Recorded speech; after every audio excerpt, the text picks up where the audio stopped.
Rick, can you just tell us like how long you've been with the diocese, and before that I know you're with the foundation. Can you just talk about what you do now, And Sure. Yeah, so I have been the Chief Operating Officer for the last 3 years. Prior to that, I was the Executive Director of the Foundation of the Roman Catholic Diocese of Buffalo, a separate entity.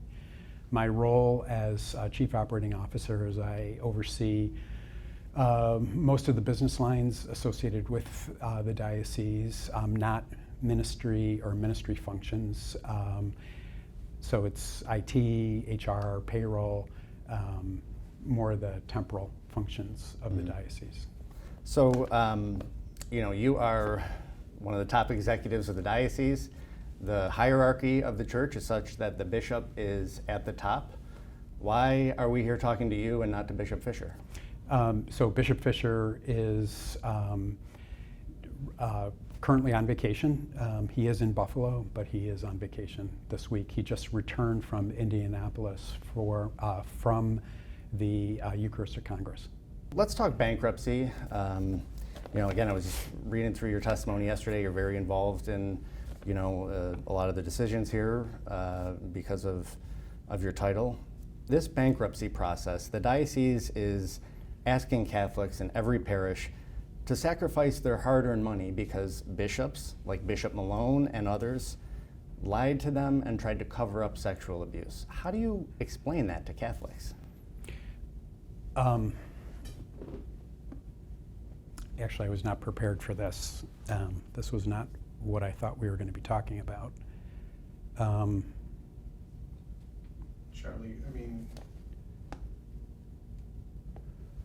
obviously the parishes are involved because abuse occurred in some of the parishes, so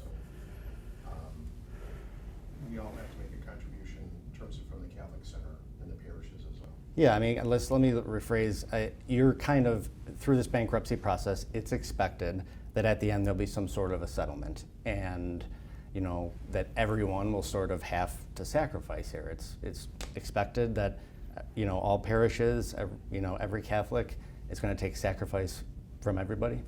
So the settlement is expected to be funded from the Catholic family, the broader Catholic community of Western New York, which would include not only the diocese and parishes, but all the Catholic ministries and institutions that exist within the Diocese of Buffalo. Individual parishioners would not necessarily be asked to make a contribution. The contributions from parishes will come from their reserves and from the sale of real estate. Okay. So you're saying that the diocese has, or the individual parishes have enough money in reserve to cover the settlement, that Catholics wouldn't have to, take their wallets out and donate more? I can't technically answer that question because we've not reached a settlement yet, so we don't know what that final number is. So we've gone through the bankruptcy spending reports that the diocese has to submit, to bankruptcy court each monthly month. Operating reports. Exactly. Yep. You made $174,000 last year. The chancellor of the diocese makes $140,000. Finance director, $120,000. What sacrifice is the hierarchy making through this bankruptcy process? It's a fair question. I can tell you, Charlie, that for decades, the diocese, not only here in Buffalo, but across the country, really had relied on religious, either ordained priest or women religious, to fill most of the senior positions within the chancery. There has been an evolution over the past probably 10 years where more of those positions have been filled with experienced lay professionals. The lay professionals, like myself, typically come from private industry or for a for-profit business or in some instances government.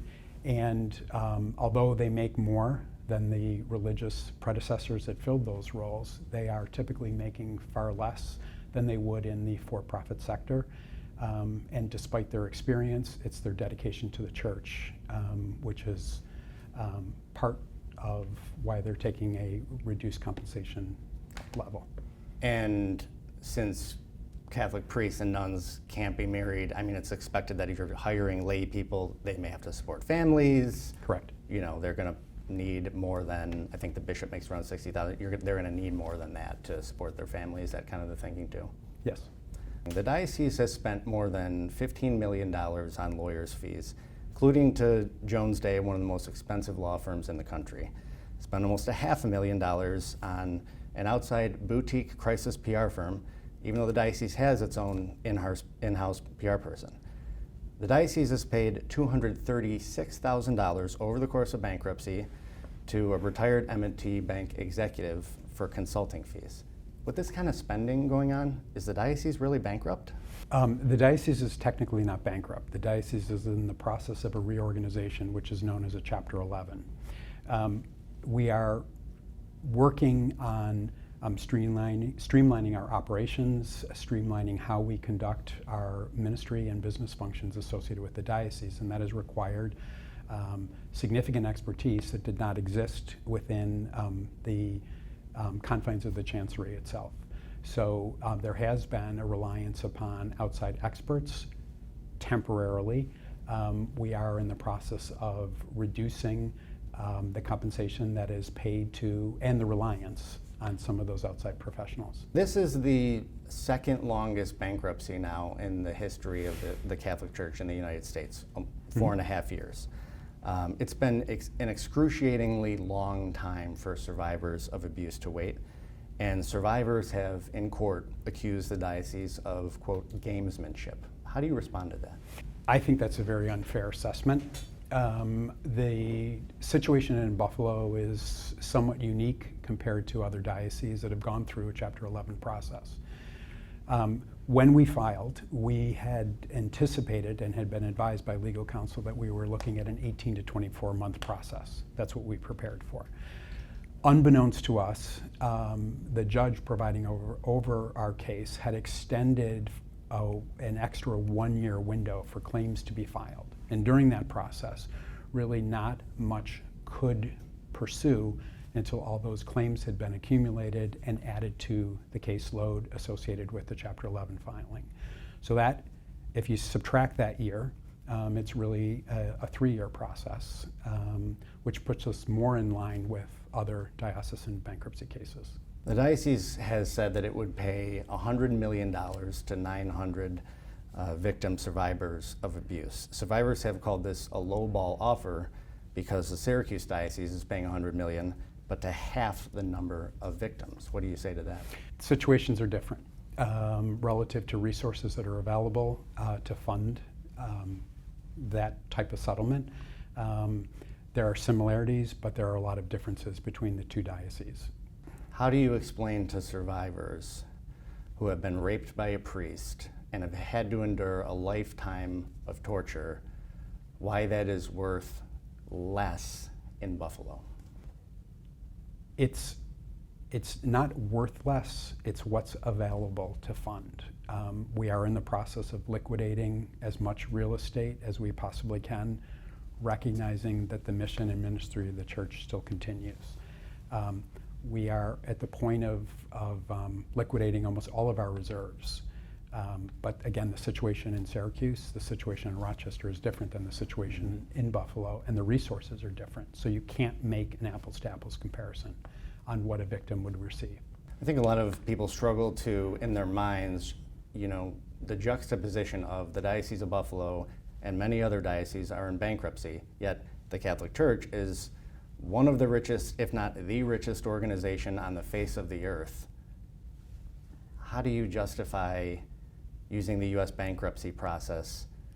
Couldn't the diocese ask for money from the Vatican, ask for money from Cardinal Dolan? Couldn't he tap into the proceeds from the sale of Fidelis Care, billions of dollars? The sale of Fidelis Care would be something that would require the Attorney General approval. It is a charity.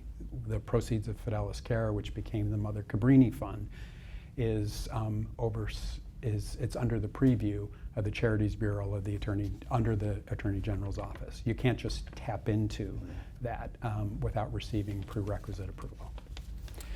Charlie, if I could, I'd like to address, you mentioned the extensive number or what you refer to as an excessive number associated with legal fees.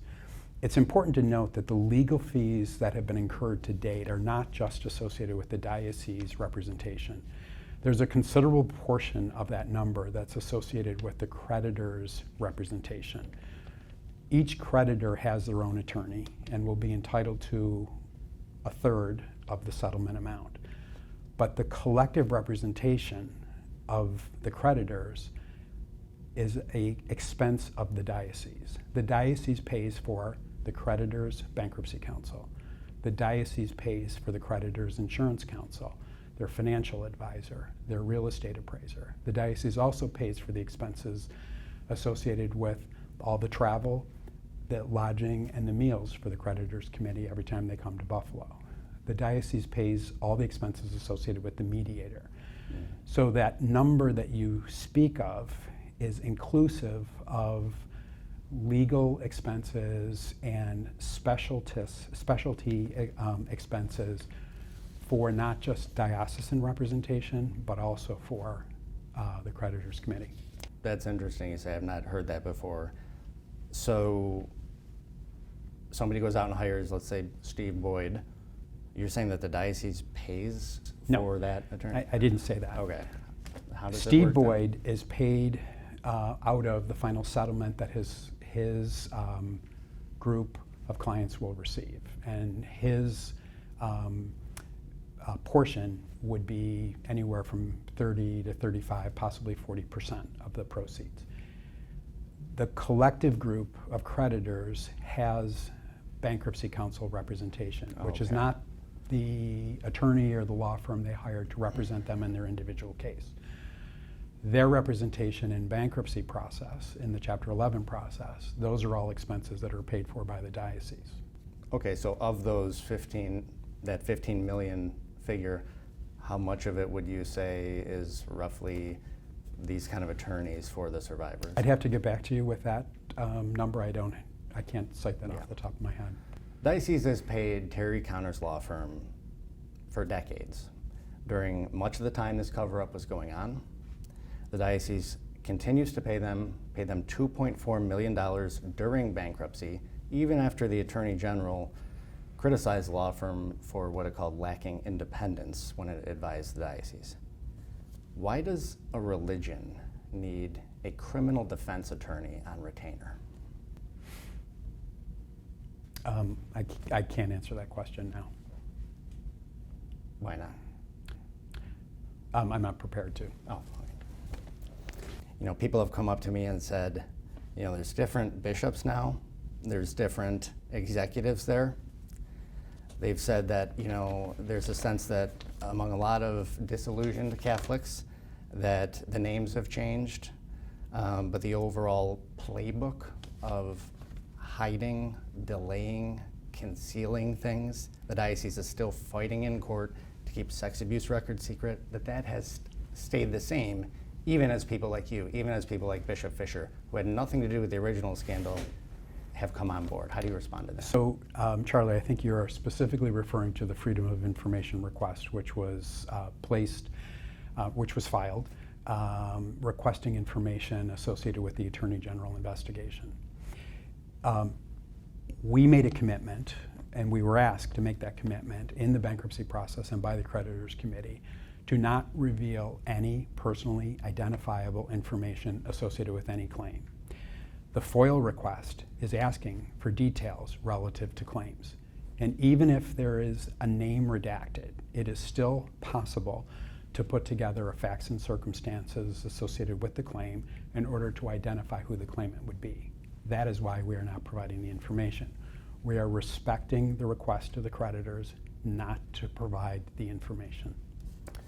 Why not just have it redacted? Can't that be done? Even in a redacted form, it's possible to put together the place, the time that it happened, or associates, and draw a conclusion as to who the claimant could be. Mm-hmm. The only people who benefit, though, from those records not coming out is the diocese. The creditors, the survivors, they want those records more than anyone. And I had a survivor who said to me, they haven't cared about us for decades. Now they're using us as a shield. Charlie, we've been asked by the creditors committee not to reveal that information at this time. You know, this email I got today from, this is just somebody who says that they are Catholic, they want to remain anonymous, they're a member of a church parish council in the diocese. The person said, "We need to get the media back out regarding the Catholic diocese and the closing of churches. We need to state the lack of leadership from the top of Bishop Fisher, Father Brian, our own pastors. The icing on the cake was Tuesday when Bishop Fisher wrote about a substantiated allegation against a priest. I am tired of the lies and cover-up that has been going on for years." What do you say to Catholics like that? I believe the era of that lack of transparency is over. I firmly believe that the diocese, and I know, not only believe, that the diocese is operating in